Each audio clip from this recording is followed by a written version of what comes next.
Assalamualaikum warahmatullahi wabarakatuh. Baiklah, di sini saya akan mempresentasikan materi epidemiologi penyakit tidak menular terkait dengan judul hubungan kausal penyakit tidak menular. Sebelumnya, perkenalkan, nama saya Widya dari Prodi Kesehatan Masyarakat, Fakultas Kesehatan Masyarakat, Universitas Baitur Rahmah.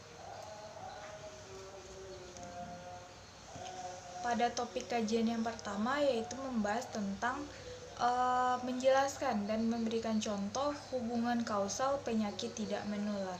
Yang pertama yaitu pengertian dari hubungan kausal itu sendiri.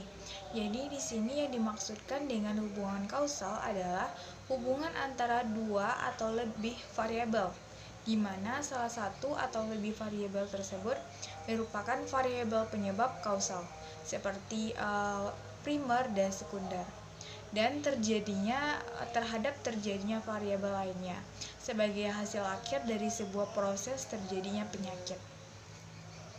Kemudian contoh dari hubungan kausal penyakit tidak menular itu saya mencakup dua contoh. Yang pertama yaitu pada penyakit jantung dan pada penyakit kanker.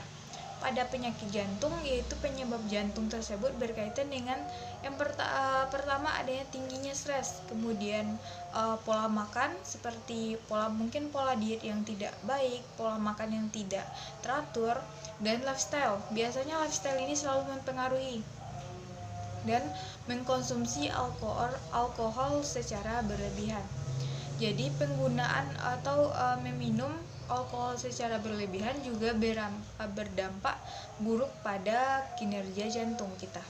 Kemudian pada penyakit yang kedua yaitu pada penyakit kanker.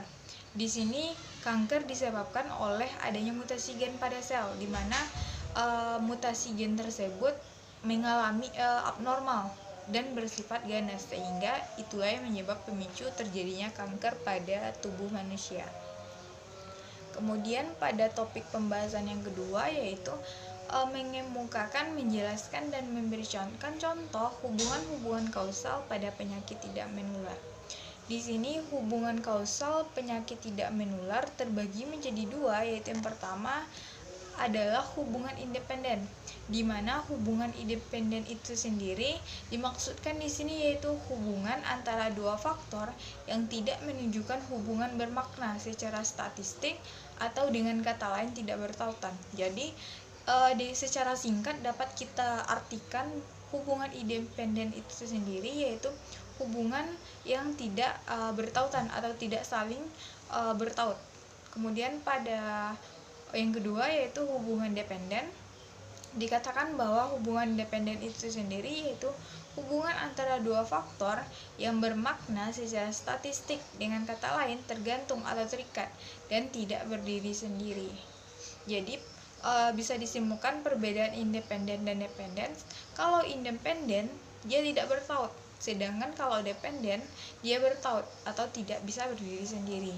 Kemudian pada pembahasan yang ketiga yaitu menjelaskan tentang hubungan kausal probability, di mana hubungan kausal model probability yaitu hubungan yang terjadi apabila suatu kausal dipengaruhi oleh banyaknya individu yang terinfeksi, sehingga didapatkan probabilitasnya yaitu infeksi menyebar dari satu individu ke individu pada populasi terjadinya perubahan individu, kelompok subjektif atau kelompok individu yang rentan terhadap penyakit menjadi kelompok infected atau kelompok individu yang terinfeksi penyakit dan dapat sembuh.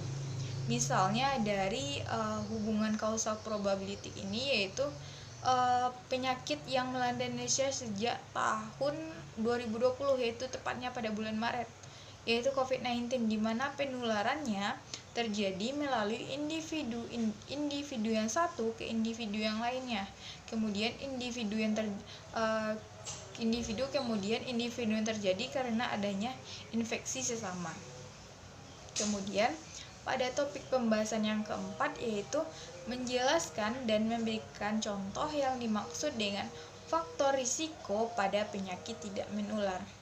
Di sini faktor risiko dikatakan sebagai sesuatu yang mempengaruhi perubahan Anda terhadap sebuah penyakit.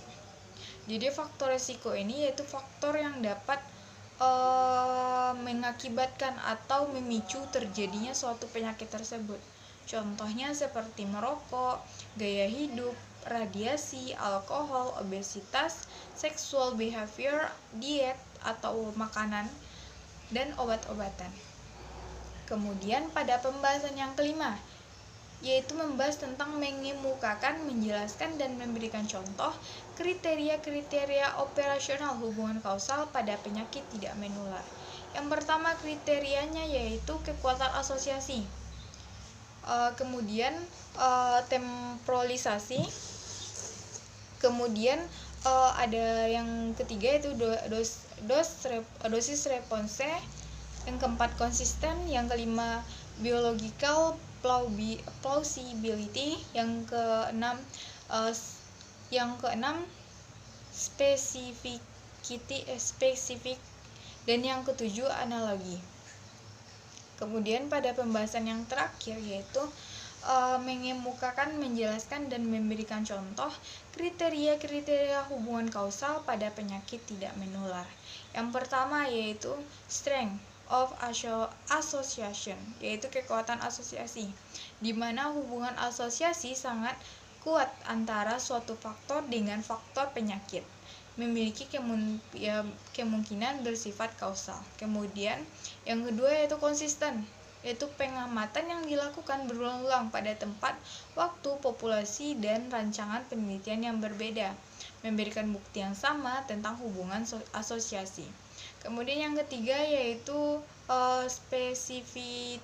spesifisitas hubungan, di mana merupakan kriteria yang mengacu pada konsep penyebab tunggal, yaitu hubungan suatu sebab atau satu akibat. Kemudian yang keempat yaitu temporalitas atau hubungan temporal kejadian, yaitu menyangkut tentang atau urutan waktu.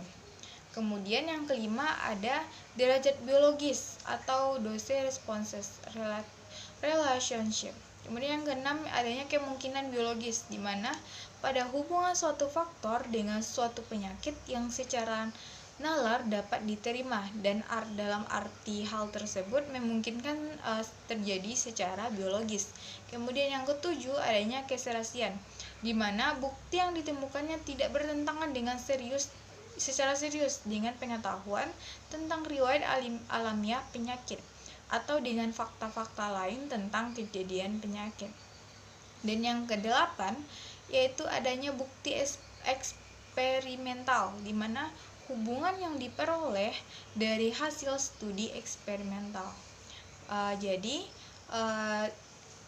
pada pembahasan terkait dengan hubungan kausal penyakit tidak menular, yaitu terkait dengan 6 cakupan tadi, dengan pembahasan yang telah saya jabarkan, berarti dapat disimpulkan yaitu pada hubungan kausal penyakit tidak menular itu adalah hubungan yang terjadi antara variabel-variabel, di mana terjadinya antara satu dengan satu yang lainnya dengan penyebab kausal seperti primer dan sekunder. Baiklah, sekian pemaparan materi dari saya. Apabila dalam penyampaian terhadap kesalahan kata maupun ucapan, saya mohon maaf yang sebesar-besarnya. Akhir kata saya sudahi.